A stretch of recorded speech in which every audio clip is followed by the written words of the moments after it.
నమస్కారం ETV news కు స్వాగతం ముఖ్యాంశాలు విశాఖలో వైసీపీ అక్రమాలపై సర్కార్ కొరడా హయగ్రీవ సంస్థకు భూ కేటాయింపు రద్దు 12.51 ఎకరాలు వెనక్కి తీసుకుంటూ ఉత్తర్వులు అమరావతికి ఖజానా నుంచి పైసా ఖర్చు చేయటం లేదన్న సర్కార్ సిఆర్డీఏ సొంతంగా నిధులు సమకూర్చుకునేలా ప్రాజెక్ట్ డిజైన్ చేసినట్లు మంత్రుల ప్రకటన గద్దర్ సినీ అవార్డుల మార్గదర్శకాలకు సీఎం రేవంత్ రెడ్డి ఆమోదం త్వరలో నామినేషన్ల స్వీకరణ ఏప్రిల్ తొలి వారంలో పురస్కారాల ప్రదానం అనారోగ్యం ఆర్థిక సమస్యలకు ఓ కుటుంబం బలి 2 బిడ్డలకు ఉరేసి దంపతుల ఆత్మహత్య హైదరాబాద్ హబ్సిగూడలో విషాదం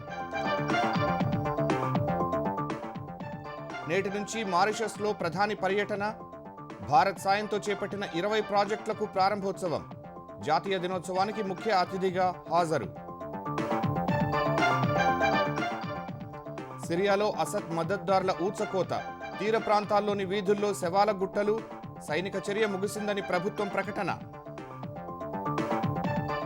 ఇంగ్లాండ్ తీరంలో ఘోర ప్రమాదం జెట్ ఇంధనం ట్యాంకర్ను ఢీకొన్న సరకు రవాణా నౌక మంటలను అదుపు చేసిన సహాయక బృందాలు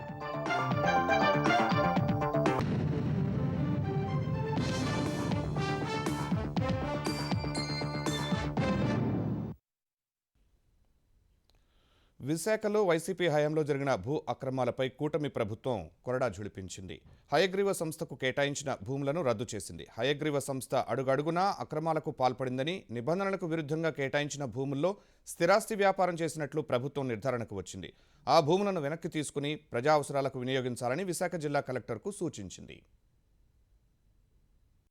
వైసీపీ హయాంలో ఆ పార్టీ పెద్దలు ప్రజాప్రతినిధులు విశాఖలో చేసిన భారీ భూ కుంభకోణాలు ఆక్రమణలపై కూటమి ప్రభుత్వం చర్యలు చేపట్టింది వైఎస్ రాజశేఖరరెడ్డి హయాంలో హయగ్రీవ ఫార్మ్స్ అండ్ డెవలపర్స్ కు విశాఖలోని ఎందాడలో కేటాయించిన 12.51 ఎకరాల్ని కూటమి ప్రభుత్వం రద్దు చేసింది వాటి విలువ 250 కోట్లకు పైగా ఉంటుంది వృద్ధాశ్రమం అనాథ శరణాలయం నిర్మిస్తామని ప్రభుత్వం నుంచి రాయితీపై భూమి తీసుకుని ప్రాజెక్టులు చేపట్టకపోగా హయగ్రీవ సంస్థ అడుగడుగునా అక్రమాలకు పాల్పడమే కాకుండా నిబంధనలకు విరుద్ధంగా స్థిరాస్తి వ్యాపారం చేసినట్లు ప్రభుత్వం నిర్ధారణకొచ్చింది ఆ భూముల్ని వెనక్కి తీసుకుని ప్రజావసరాలకు వినియోగించాలని భూ పరిపాలనా ప్రధాన కమిషనర్ ఆర్పీ సిసోదియా ఉత్తర్వులు జారీ చేశారు వైఎస్ రాజశేఖరరెడ్డి హయాం నుంచి జగన్ పాలన వరకు అనేక మలుపులు తిరిగిన హయగ్రీవ భూ కుంభకోణంలో అడుగడుగునా వైసీపీ నేతల మోసం కుట్ర కనిపిస్తాయి విశాఖ మాజీ ఎంపీ ఎంవివి సత్యనారాయణ మాజీ సీఎం జగన్ కు సన్నిహితుడైన ఆడిటర్ గన్నమనేని వెంకటేశ్వరరావులది హయగ్రీవ భూ కుంభకోణంలో కీలక పాత్ర వృద్ధాశ్రమం అనాథ శరణాలయం నిర్వహించడంతో పాటు వృద్ధులు సౌకర్యంగా నివసించేందుకు వీలుగా కాటేజీలు నిర్మిస్తామని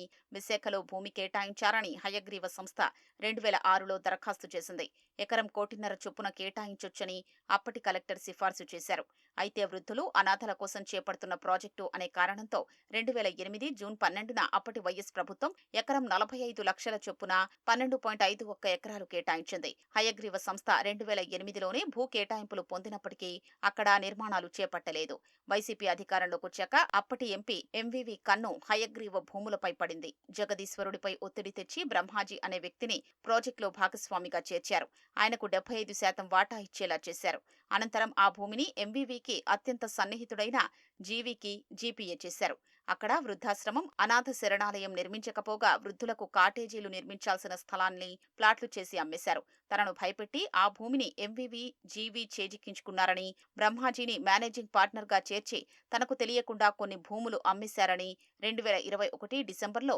జగదీశ్వరుడు సెల్ఫీ వీడియో విడుదల చేశారు తర్వాత మళ్లీ వారంతా కలిసిపోయి అక్రమ దందా కొనసాగించారు వృద్ధులకు అన్ని వసతులతో కాలనీ నిర్మిస్తామని చెప్పి భూములు పొందిన హయగ్రీవ సంస్థ వ్యాపార ప్రయోజనాల కోసం వాటిని వేరొకరికి బదలాయించింది ఇది స్థిరాస్తి వ్యాపారమే అని ఏ అవసరాల కోసం ఆ భూమిని తీసుకుందో దాన్ని హయగ్రీవ నెరవేర్చనందున భూ కేటాయింపులు రద్దు చేయాలని 2022 జనవరి 4న అప్పటి జిల్లా కలెక్టర్ మల్లికార్జున రెవెన్యూ శాఖ ముఖ్య కార్యదర్శికి లేఖ రాశారు. వైసీపీ పెద్దలు అదే కలెక్టర్పై ఒత్తిడి తెచ్చి హయగ్రీవ సంస్థకు గ్రీన్ సిగ్నల్ ఇప్పించారు.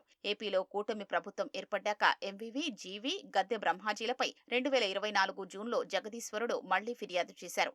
మనీ లాండరింగ్ నిరోధక చట్టం కింద ఈడీ అక్టోబర్లో పలుచోట్ల సోదాలు చేసింది. బ్రహ్మాజీ ద్వారా హయగ్రీవ ప్రాజెక్టును గుప్పిట్లోకి తీసుకున్న తర్వాత ఎంవీవీ, జీవీలు 2021, 2022 సంవత్సరాల్లో 30 కంటే ఎక్కువ సేల్ డీడ్లు, ఒప్పందాలు చేసుకున్నారు. 87,64,00,000 ఆదాయం పొందారు. 2011 నుంచి 2019 మధ్య జగదీశ్వరుడు కూడా 8 మందితో విక్రయ ఒప్పందాలు కుదుర్చుకుని లబ్ధి పొందారు. అందుకే ఆయన ఆస్తుల్ని కూడా జప్తు చేశామని ఈడీ వెల్లడించింది. అమరావతిలో వివిధ సంస్థలకు భూ కేటాయింపులకు సంబంధించి పాత విధానమే కొనసాగుతుందని మంత్రుల కమిటీ ప్రకటించింది. పురపాలక శాఖ మంత్రి నారాయణ నేతృత్వంలో సమావేశమైన మంత్రుల కమిటీ మొత్తం 62 సంస్థలకు చేసిన భూ కేటాయింపులపై సమీక్ష జరిపింది. గతంలో 13 సంస్థలకు చేసిన భూ కేటాయింపులు రద్దు చేసింది. అమరావతికి ఏపీ ఖజానా నుంచి పైసా ఖర్చు చేయటం లేదని, సిఆర్డీఏ సొంతంగా నిధులు సమకూర్చుకునేలా ప్రాజెక్ట్ డిజైన్ చేసినట్లు మంత్రుల కమిటీ తేల్చి చెప్పింది. రాజధాని అమరావతి నిర్మాణంలో భాగంగా భూ కేటాయింపులపై గతంలో ఉన్న విధానమే కొనసాగించనున్నట్లు మంత్రుల కమిటీ వెల్లడించింది. అమరావతిలో వివిధ సంస్థలకు భూ కేటాయింపులపై సచివాలయంలో మంత్రుల కమిటీ సమావేశమై కీలక నిర్ణయాలు తీసుకుంది. సిఆర్డీఏ పరిధిలో మొత్తం 131 సంస్థలకు భూములు కేటాయించగా వాటిలో 62 సంస్థలకు కేటాయింపులపై సమీక్షించారు. 31 సంస్థలకు చేసిన భూ కేటాయింపుల్ని యథాతథంగా కొనసాగించాలని నిర్ణయించినట్లు మంత్రుల కమిటీ వెల్లడించింది. మరో 2 సంస్థలకు గతంలో ఇచ్చిన చోట కాకుండా వేరే చోట ఇవ్వాలని నిర్ణయించింది. మరో 16 సంస్థలకు స్థలంతో పాటు కేటాయింపు ప్రాంతాన్ని కూడా మార్పులు చేసినట్లు మంత్రి నారాయణ తెలిపారు. 13 సంస్థలకు కేటాయింపులు రద్దు చేసినట్లు చెప్పారు. గతంలో బీఆర్ శెట్టి సంస్థకు 100 ఎకరాలు కేటాయించారు. మెడిసిటీ ఏర్పాటుకు ఆ సంస్థ ముందుకు రాకపోవడంతో భూ కేటాయింపు రద్దు చేశారు. అలాగే ఇండో యూకే ఇన్స్టిట్యూట్ కు గతంలో 50 ఎకరాలు కేటాయించగా ఆ సంస్థ కూడా ముందుకు రాకపోవడంతో భూ కేటాయింపులు రద్దు చేశారు. కేంద్ర ప్రభుత్వ రంగ సంస్థ రైట్స్, శాప్నెట్, సద్భావన వరల్డ్ స్కూల్ కు భూ కేటాయింపులు రద్దు చేశారు. అనేక లీగల్ ఇష్యూస్ అవన్నీ ఓవర్కమ్ అయ్యి ఇప్పుడు టెండర్లు దాదాపు 48,000 కోట్ల రూపాయలకి టెండర్స్ పిలిచి అవన్నీ ఓపెన్ చేసాం. వాళ్ళందరూ కూడా యాక్చువల్గా ఒక 2 డేస్లో అగ్రిమెంట్ చేసుకుంటున్నారు. వెంటనే వాళ్ళందరూ స్టార్ట్ చేయబోతున్నారు. గతంలో యాక్చువల్గా ఏదైతే పాలసీ ఉందో సేమ్ పాలసీ కంటిన్యూ చేస్తున్నాం. ఏం పాలసీలు ఏం చేంజ్ లేదు. అమరావతి నిర్మాణానికి ఖజానా నుంచి ఒక్క పైసా ఖర్చు చేయటం లేదని, సిఆర్డీఏ సొంతంగా నిధులు సమకూర్చుకునేలా ప్రాజెక్టు డిజైన్ చేసినట్లు ఏపీ ఆర్థిక మంత్రి పయ్యావుల కేశవ్ చెప్పారు. బయటి సంస్థల నుంచి రుణాలు తీసుకుని అభివృద్ధి చెందిన భూముల విక్రయం ద్వారా అప్పులు కట్టేలా సీఎం చంద్రబాబు రూపొందించారని తెలిపారు. రాజధాని కట్టాలంటే లక్షల కోట్లు కావాలంటూ జగన్ ప్రజల్ని మభ్యపెట్టారని కేశవ్ మండిపడ్డారు. మనం టెంపరరీ సపోర్ట్ లాగా కొంతమేరకు బడ్జెటరీ సపోర్ట్ని, అది కూడా ఎక్స్టర్నల్లీ ఎయిడెడ్ లోన్స్నే వాళ్ళకి ఇవ్వడం, తిరిగి వాళ్ళు రీపే చేసేలాగానే టర్మ్స్ పెట్టుకోవడం జరుగుతూ ఉంది. కేవలం ప్రజల్ని ఇన్ని రోజులు మభ్యపెట్టారు. ఈ పాటికి పోలవరము, అమరావతి ఇట్లాంటి మేజర్ ప్రాజెక్ట్స్ అయిపోయినంటే అన్ని జిల్లాల్లోనూ కూడా డెవలప్మెంట్ యాక్టివిటీస్ మీద ఫోకస్ పెట్టేటువంటి పరిస్థితి ఉండేది. జగన్మోహన్ రెడ్డి గారు ఈ రాష్ట్ర ప్రజానీకంతో 3 ముక్కలాట ఆడుకున్నారు. రాజధానిలో భూములు పొందిన సంస్థలు నిర్దేశిత సమయంలో ప్రాజెక్టు పూర్తి చేసేలా షరతు విధించినట్లు మంత్రుల కమిటీ ప్రకటించింది. భూములతో వ్యాపారానికి అంగీకరించబోమని మంత్రులు తెలిపారు. మరోవైపు 48,000 కోట్ల టెండర్లు దక్కించుకున్న గుత్తేదారు సంస్థలకు ఈ నెల 12లోగా లెటర్ ఆఫ్ అగ్రిమెంట్ ఇవ్వాలని భావిస్తున్న ప్రభుత్వం సిఆర్డీఏ అథారిటీ సమావేశంలో ఆమోదం తెలపనుంది. సీఎం చంద్రబాబు నాయుడు ఇవాళ రాజధాని ప్రాంతాల్లో పర్యటిస్తారు. నీరుకొండలోని ఎస్ఆర్ఎం యూనివర్సిటీలో జరిగే సదస్సులో పాల్గొంటారు. స్వర్ణాంధ్ర విజన్ 2047లో భాగంగా మొదటి కార్యశాలను ఎస్ఆర్ఎం క్యాంపస్లో ఏర్పాటు చేశారు. జనాభాకు తగ్గట్లుగా సౌకర్యాల కల్పన, ప్రజలను దేశ రాష్ట్ర అభివృద్ధిలో భాగమయ్యే మానవ వనరులుగా తీర్చిదిద్దడంపై సదస్సులో చర్చిస్తారు.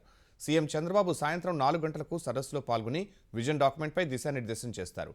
నూతన బ్లాక్లను ప్రారంభించడంతో పాటు 700 కోట్లతో చేపట్టే కొత్త భవనాలకు భూమి పూజ చేస్తారు. చంద్రబాబు ప్రారంభించే సివి రామన్ బ్లాక్, ఆయన ప్రసంగించే అబ్దుల్ కలాం ఆడిటోరియంలో భద్రతా ఏర్పాట్లను జిల్లా కలెక్టర్ పరిశీలించారు. ఎస్సీ, ఎస్టీ, బీసీ గృహ లబ్ధిదారులకు అదనపు ఆర్థిక సాయం అందించాలని కూటమి ప్రభుత్వం నిర్ణయం తీసుకుంది. ఎస్సీ, బీసీ లబ్ధిదారులకు 50,000, ఎస్టీలకు 75,000, పీవీటీజీలకు 1,00,000 చొప్పున అదనంగా ఆర్థిక సాయం చేయనుంది. పీఎం అర్బన్, గ్రామీణ్, జన్మన్ కింద గృహాలు మంజూరైన లబ్ధిదారులకు ఈ నిర్ణయం వర్తిస్తుందని ప్రభుత్వం పేర్కొంది. ఉచితంగా ఇసుక అందజేయనున్నట్లు తెలిపింది. ఇసుక రవాణా ఛార్జీల కింద 15,000 అందించనున్నట్లు మంత్రి పార్థసారథి తెలిపారు. స్వయం సహాయక బృందాల సభ్యులకు 35,000 వరకు వడ్డీ లేని రుణ సౌకర్యం కల్పించాలని ఏపీ ప్రభుత్వం నిర్ణయం తీసుకుంది.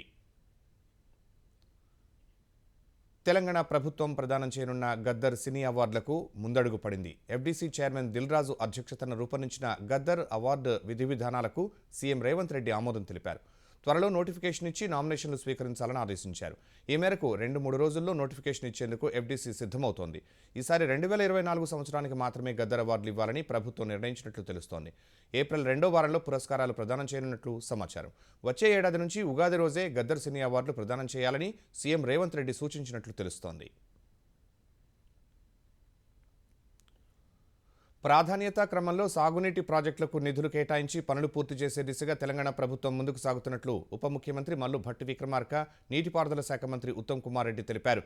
నీటిపారుదల, పౌర సరఫరాల శాఖలకు సంబంధించి సచివాలయంలో బడ్జెట్ ముందస్తు సమావేశం నిర్వహించారు. ఎస్ఎల్బీసీ ప్రాజెక్టును ప్రాధాన్యతగా తీసుకోవాలని, ఏఎంఆర్పీ 5వ పంపు ఏర్పాటు చేసే పనులు పూర్తి చేయాలని అధికారులను ఆదేశించారు. ఉమ్మడి ఖమ్మం జిల్లాలో సీతారామ ప్రాజెక్టును పూర్తిగా అధ్యయనం చేయడంతో పాటు గోదావరి నీటితో చేపట్టే పాలేరు జలాశయం పనులు వేగవంతం చేయాలని మంత్రులు అధికారులను ఆదేశించారు.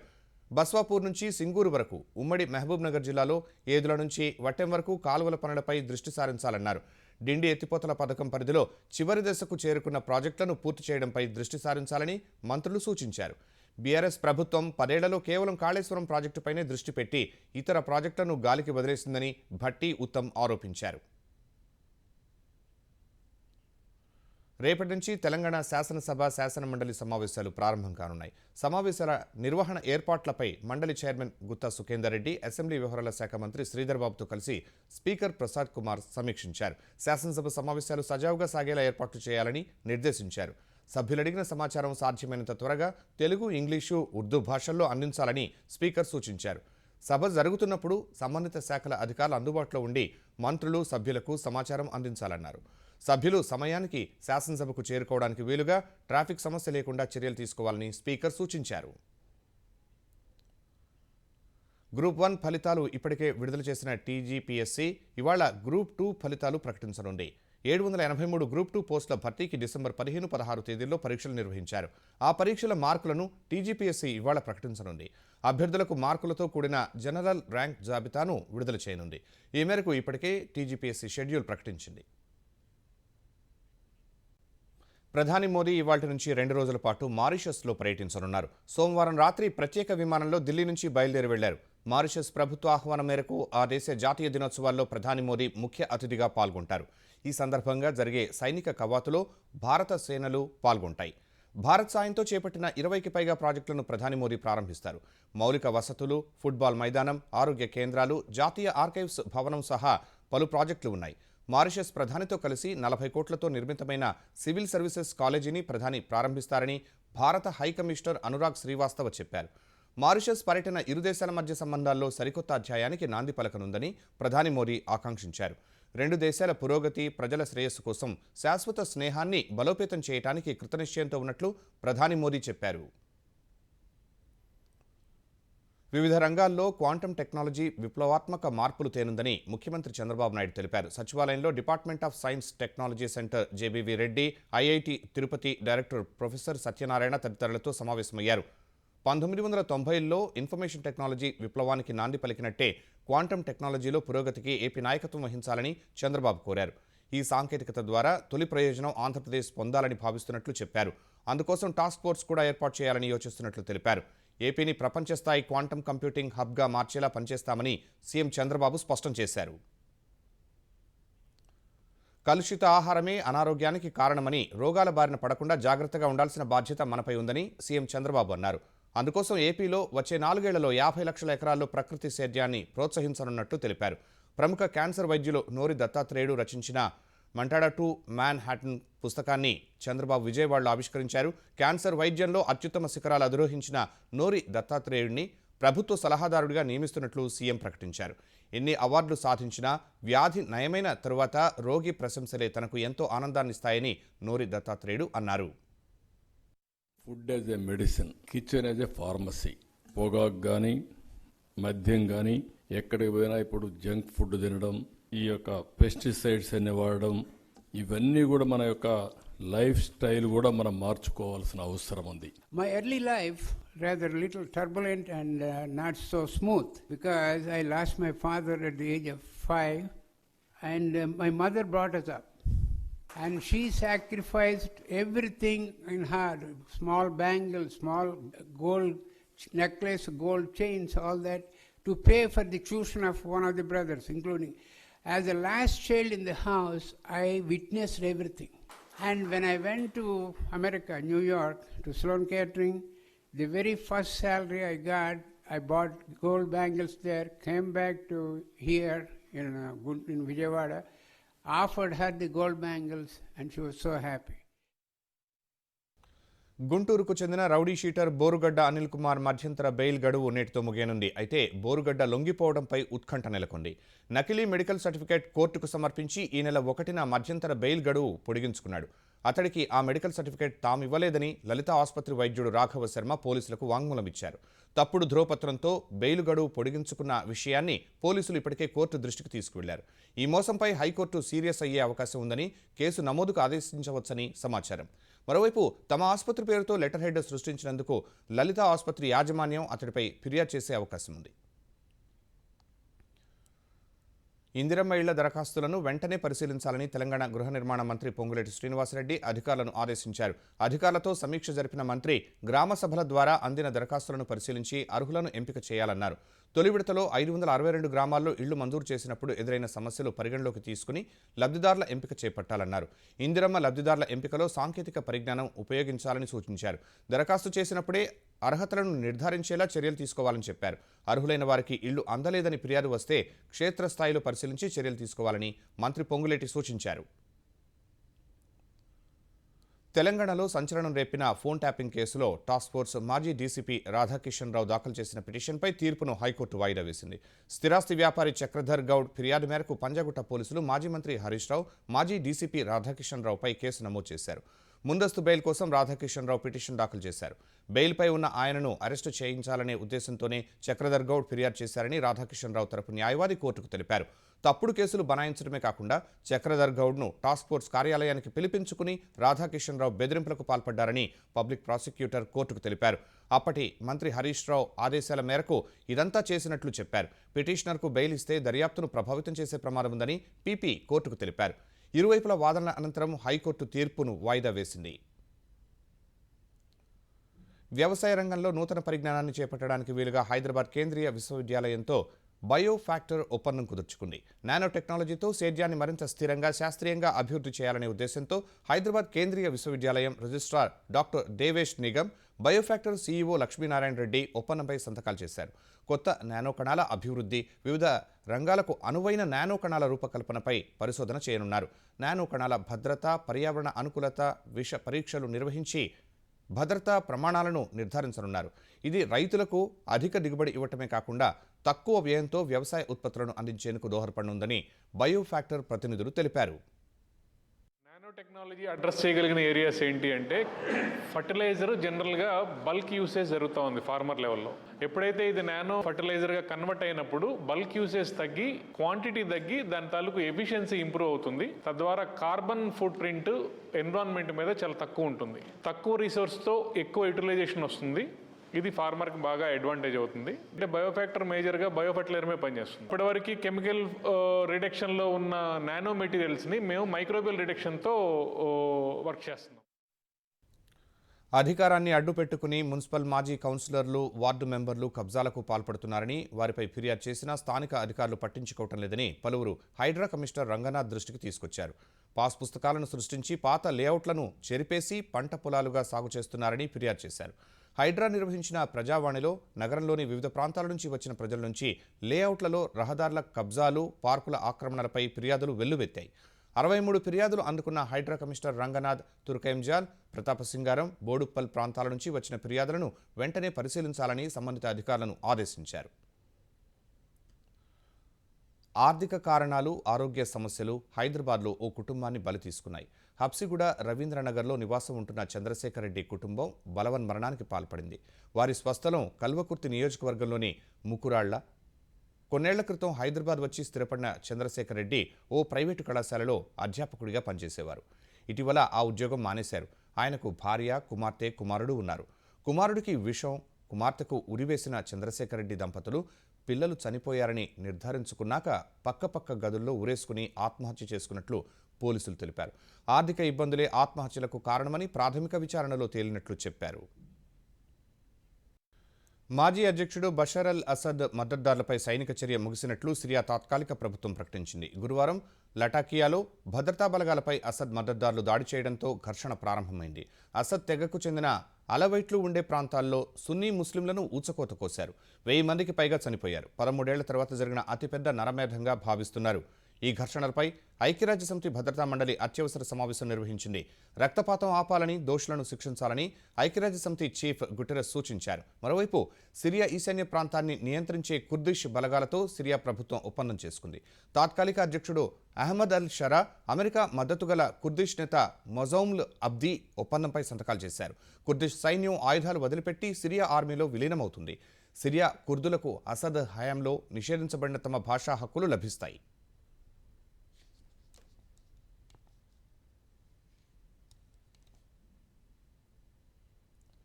తూర్పు ఇంగ్లాండ్ తీరంలో భయానక ప్రమాదం జరిగింది.